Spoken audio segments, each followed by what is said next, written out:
Angira chicken बनाने वाला।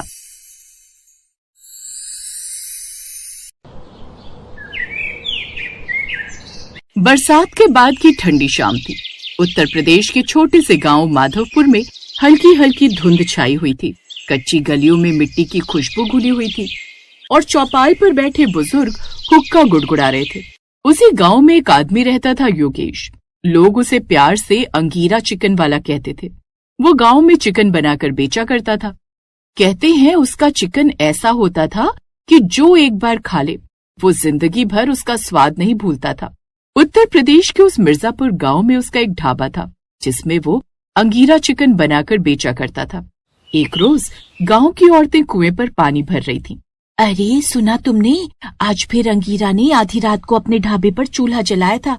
हाँ रे, और ऐसी खुशबू आ रही थी कि मेरे घर के बच्चे नींद में चिकन चिकन बड़बड़ाने लगे। पता नहीं ऐसा क्या ही मसाला डालते वो उस चिकन में।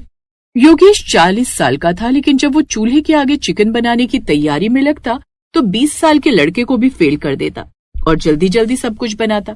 वो मिट्टी की हांडी में चिकन बनाकर उसे दम देता। उसकी खासियत ही यही थी। वो गैस का इस्तेमाल कभी नहीं करता था। वो चूल्हे पर ही अंगीरा चिकन बनाता था। उसके अंगीरा चिकन के गांव में सभी दीवाने थे। एक रोज उस गांव में मुखिया का बेटा शहर से आया। शहर से आने के बाद वो अपने गांव में घूमने निकला। जहां योगेश के ढाबे से जैसे ही वो निकला तो उसकी खुशबू से वो खुद को रोक नहीं पाया। वाह भाई, क्या खुशबू आ रही है। अरे योगेश भाई, कैसे हो? मैं बिल्कुल ठीक हूँ। तुम बताओ, कब आए शहर से? बस आज सुबह ही आया हूँ। बड़ी लाजवाब खुशबू आ रही है। आज भी आपके ढाबे से वही खुशबू आ रही है। हुनर तो हमेशा एक सा ही रहता है। खैर ये बताओ, तुम अंगीरा चिकन खाओगे? ये भी कोई बात है? आपके यहाँ आया हूँ और ना खाकर जाऊं, ऐसा तो हो ही नहीं सकता। अब तो जल्दी से बना दो। मैं तो कहता हूँ योगेश भाई, आप बेकार ही यहाँ अपना समय बर्बाद कर रहे हैं। आप मेरे साथ शहर चलिए, वहां जाकर आपको एक बड़ा सा रेस्टोरेंट खुलवा दूंगा जहां बड़े बड़े गैस चूल्हे होंगे जो बिजली से चलते होंगे। साथ ही आपके साथ काम करने वाले और भी लोग होंगे आपकी हेल्प के लिए। बोलो क्या बोलते हो? शहर की हवा और यहाँ की हवा में बहुत फर्क है। वहां सिर्फ लोग पेट भरने के लिए खाते हैं और यहाँ हम सुकून से खाते हैं। अच्छा ये लो अंगीरा चिकन, चखो और बताओ, शहर में तुम्हारी बिजली वाली मशीनों के खाने में ऐसा स्वाद होगा क्या? उस अंगीरा चिकन को खाने के बाद तो जैसे मनीष शहर का सारा जादू ही भूल गया। उस चिकन के अंदर मसालों की सौंधी खुशबू थी और अंदर तक घुसे हुए उसमें मसाले। उसमें से एक अलग ही तरह का स्मोकी फ्लेवर था। वाह ये स्वाद, ये तो शहर के बड़े 7 स्टार होटल में भी नहीं मिलेगा। वाह मजा आ गया। लेकिन ये तो बताइए, आप इसमें ऐसा क्या डालते हैं भला? ये सुनकर योगेश मुस्कुरा पड़ा और कुछ नहीं बोला। मनीष अपने घर आ गया, लेकिन रात भर उसके दिमाग में एक ही बात गूंज रही थी। उस योगेश के अंगीरा चिकन का जो स्वाद है वो तो दूर दूर तक किसी चिकन में नहीं होगा। अगर इस स्वाद को गांव से हटाकर शहर के बाजार में बेचा जाए तो फिर तो मैं नोटों की गड्डियों में खेलूंगा। आखिर शहरी लोग खाने के कितने शौकीन होते हैं। उधर गांव के लोग भी बस यही बात कहते। कुछ तो राज है उस चिकन में, ऐसा मसाला कोई आम आदमी नहीं बना सकता। सही कहा भाई, आज तक समझ नहीं आया आखिर वो स्वाद कैसा है। गांव में पीपल के पेड़ के नीचे योगेश का एक छोटा सा ढाबा था, अंगीरा स्पेशल चिकन पॉइंट। भैया आधा किलो अंगीरा स्पेशल लगा दो। आधा किलो? अरे भैया आज तो मसाला कुछ खास है, अब पूरा किलो ले जाओ, सारा परिवार मिलकर खाना सुकून से भाई है। हाँ लेकिन अभी इतने पैसे नहीं है। अरे तो कोई बात नहीं, पैसे बाद में दे देना। अच्छा ठीक है, कर दो भाई। अब एक रोज उस गांव के स्कूल मास्टर मिश्रा जी उसके ढाबे पर आ पहुंचे। अरे योगेश, सुना है तू पहले शहर में था? ये बात सुनकर उसकी आंखें अचानक गंभीर हो गई। बिल्कुल सही कहा मास्टर जी, मैं पहले लखनऊ में एक बड़े होटल में काम करता था, लेकिन एक दिन होटल में आग लग गई, सब कुछ जलकर राख हो गया, जिसके बाद वो होटल बंद हो गया और फिर मैं अपनी माँ को लेकर गांव लौट आया। लेकिन उस दिन से मैंने कसम खाई थी कि मास्टर जी अब खाना बनाऊंगा तो सिर्फ अपने गांव में, अब यहीं के लोगों को अपने हाथ का स्वाद बनाकर चखाऊंगा। उधर मनीष 2 दिन बाद शहर से एक आदमी को लेकर आया जिसकी बड़ी सी कार थी और देखने से ही वो कोई बड़ा बिजनेसमैन लग रहा था, जिसका नाम था मिस्टर विक्रम सिन्हा।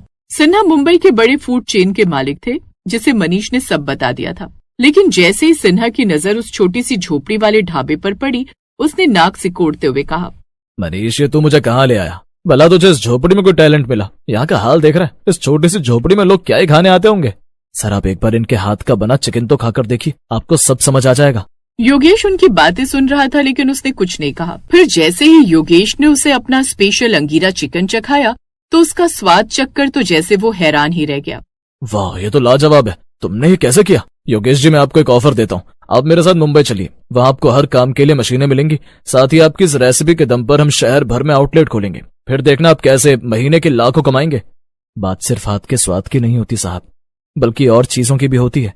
यहाँ गांव में तो मुझे गांव के चरवाहे से ताजा मांस और गांव के कुटे हुए मसाले मैं अपने हाथों से पीस कर डालता हूँ। साथ ही यहाँ के मसाले, गांव की मिट्टी का चूल्हा, हांडी, ये सब वहां क्या मिलेगा? बिल्कुल भी नहीं। तो हम चाहकर भी उसमें वो स्वाद नहीं ला पाएंगे। वहां तो सब कुछ फ्रीजर में ही बंद मिलता है। नहीं साहब, मुझे आपका ये ऑफर मंजूर नहीं है, मैं तो यहीं खुश हूँ।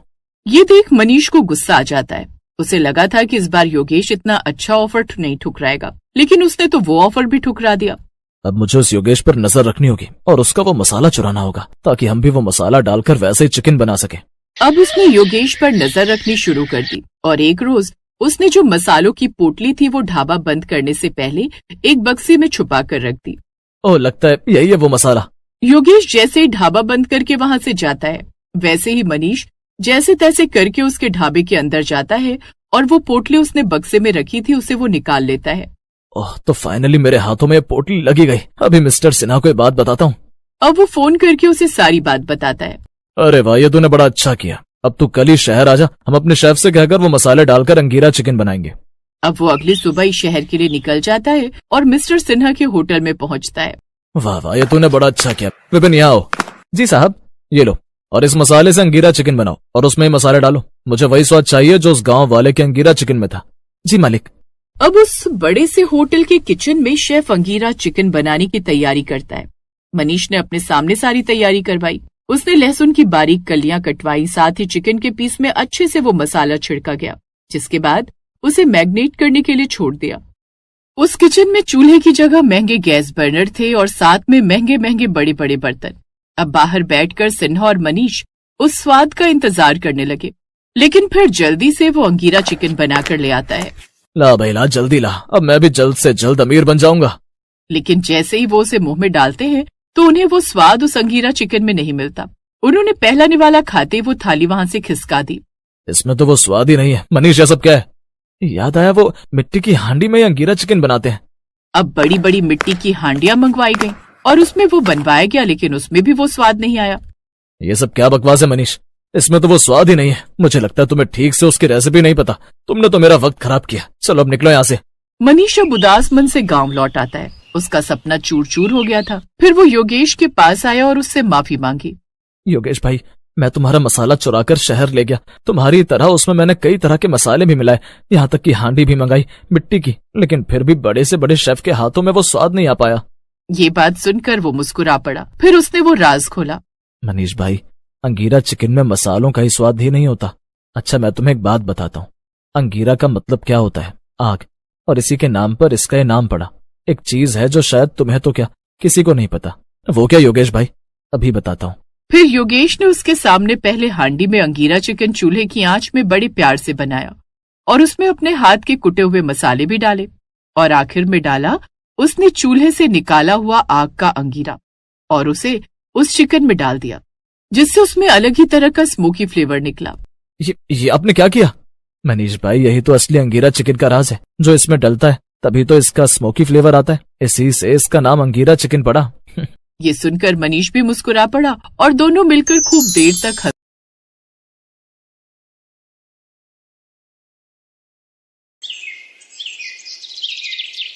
अतुल का जीवन बचपन से ही गरीबी में गुजरा। उसकी गरीब विधवा माँ लोगों के घरों में जूठे बर्तन मांजने का काम करने लगी, तो वहीं अतुल लोगों के जूते पॉलिश करके थोड़े पैसे कमाने लगा।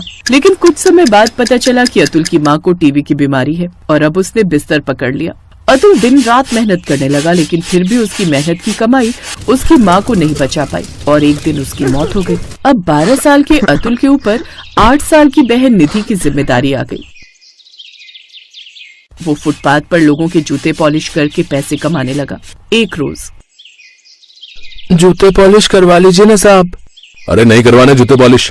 साहब जूते पॉलिश करवा लो, नहीं तो मेरी बहन भूखी रह जाएगी। क्या मतलब? मेरी बहन का मेरे अलावा कोई नहीं है। मैं जूते पॉलिश करके उसका और अपना पेट पालता हूँ।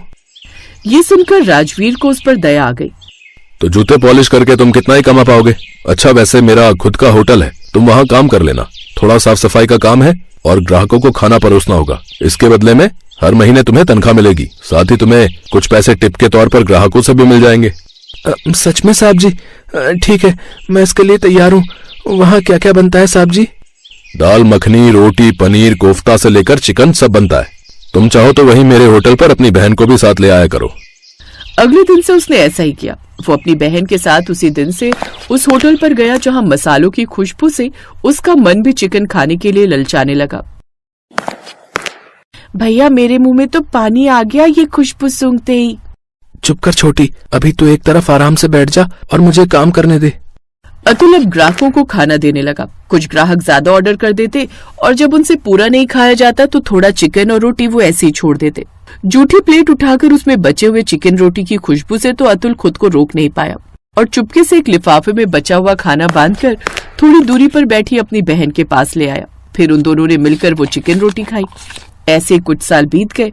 एक रोज राजवीर ने अतुल से कहा, अतुल, सभी ग्राहक तुमसे बहुत खुश हैं, वो तुम्हारी खूब तारीफ करते हैं, इसलिए अब मैं चाहता हूँ कि तुम रसोई का काम सीख लो। ठीक है साहब। अब अतुल रसोई में काम करने लगा। कुछ ही दिनों में उसने खाना बनाना सीख लिया। खासकर उसने बहुत अच्छा चिकन रोटी बनाना भी सीख लिया। अब सब ग्राहक उसके हाथ की बनी चिकन रोटी ही मांगते थे, लेकिन अब उसके साथ काम करने वाले दूसरे लोग उससे जलने लगे। फिर एक रोज, मैं अच्छे से जानता हूँ अतुल, ये चोरी तुमने की है। नहीं नहीं, ये झूठ है, मैंने कोई चोरी नहीं की। तभी राजवीर भी आ गया। क्यों शोर मचा रखा है और किसने की चोरी? मालिक, मैंने इसे गले से पैसे चुराते देखा है, यकीन ना हो तो इसकी जेब की तलाशी ले लो। राजवीर ने उसकी जेब की तलाशी ली तो उसमें से 2000 रुपए निकले, जो दरअसल बबलू ने चुपके से उसकी पैंट की जेब में डाल दिए थे। वो पैसे देख राजवीर गुस्से में बोला, आखिर किस चीज की कमी छोड़ दी थी मैंने? फुटपाथ से उठाकर तुझे यहाँ ले आया, फिर भी तूने चोरी की। नहीं साहब जी, मैंने चोरी नहीं की, माँ कसम। निकल यहाँ से, मैं कुछ नहीं सुनना चाहता। राजवीर ने अतुल को काम से निकाल दिया। ये देख बबलू बहुत खुश हुआ क्योंकि वो तो यही चाहता था।